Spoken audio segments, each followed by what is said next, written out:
Good morning, what's up, LP soldiers? I'm back again, rock and roll to the world. Gagawa naman tayo ng panibagong video ngayon. Kanta pa rin ng Linkin Park kasi idol natin yan, rock and roll. So ang kantang matutunan nyo ngayon is ang kantang New Divide. So diretso na tayo sa kanta, sa tutorial. So una, kailangan natin ng capo. Capo sa first fret. And then standard tuning lang ang gamit natin. Standard tuning sa inyong mga gitarang gamit. Standard tuning lang. So una, intro. May dalawang parte ang intro. Yung may riff. Riff na ganito. Parinig ko sa inyo muna.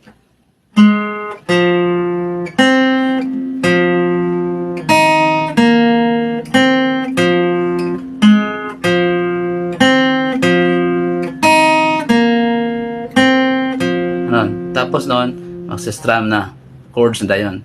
Chords na, katapos ng riff na yon, may chords na 4 na beses babalik.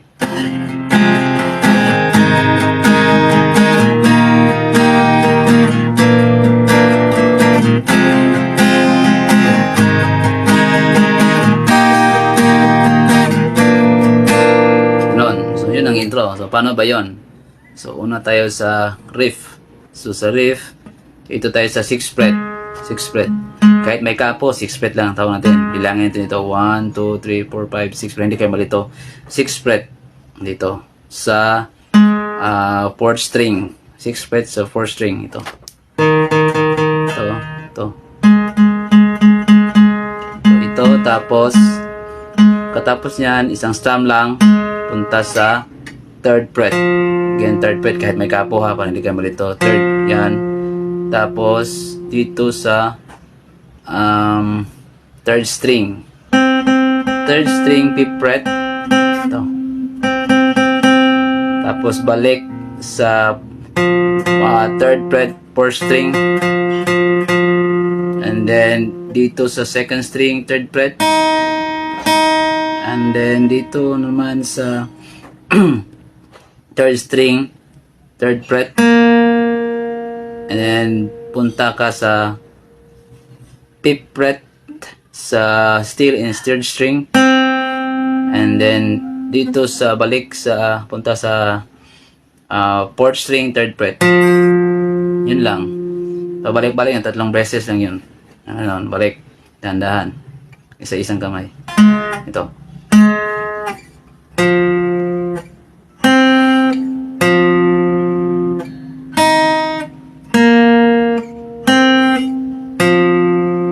Naman.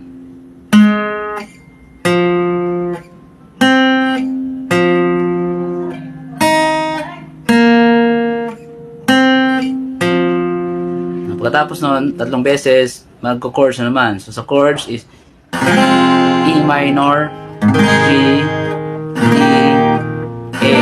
Bali, 4 na beses. So, then, ang strumming pattern yan is down lahat. Down 8 times o down 8 beses. Down lahat.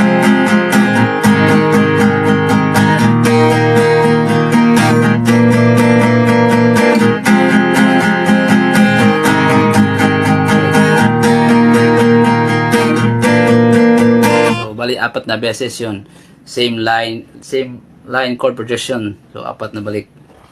So, sunod is yung sa intro. Pagkatapos ng intro is verse na kaagad. So, ano ba ang mga chords sa verse? So, sa verse, we have E minor, G, D, A.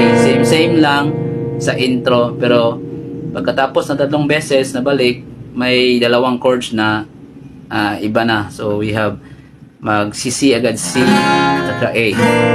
So, diba? We have E minor, G, D, A. 3 beses. Pagkatapos 3 beses, biglang si C. And then A agad. So ganito, kantahan natin. I remember the skies lighting all around me. I remember the past time begin to burn.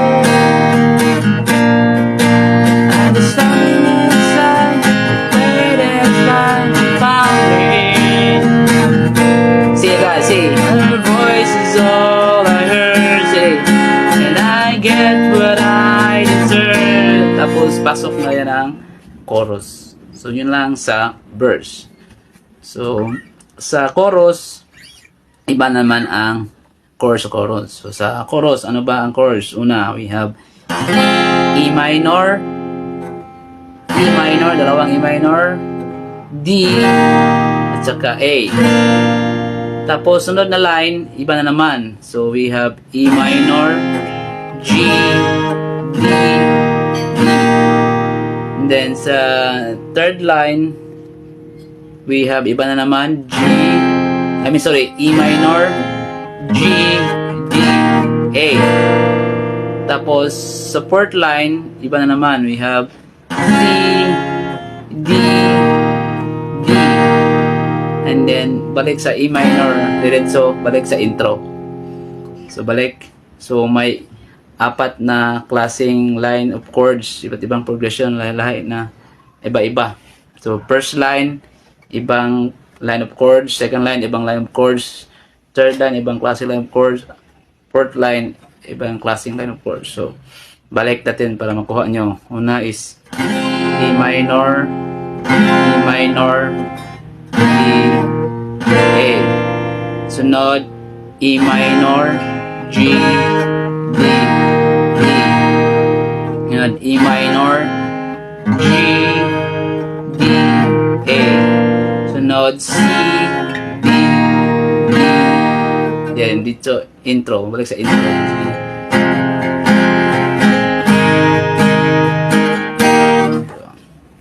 Kanta natin para may idea kayo kung paano tutugtugin ito. Paano tutugtugin ito. So, give me reason to prove me wrong. What's this memory? Let the blood cross the distance in your eyes.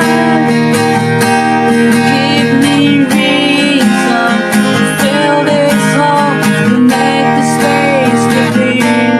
Let there be enough to reach the true light across this new road.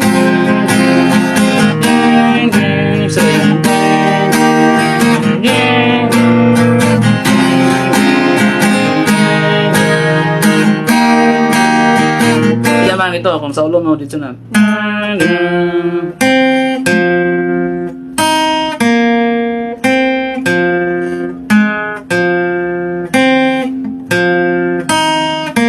Lang. So, then pagkatapos noon, balik na naman sa verse.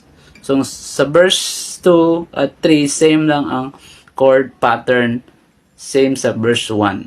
And then tapos nun chorus, and then verse 3 na naman, tapos chorus, tapos end na. So yun lang ang mga dapat yung matutunan ng mga chords sa verse at chorus. Simple lang yun. So kayang-kaya niya yun. Diba? So yun lang. Bye-bye. Salamat sa panonood.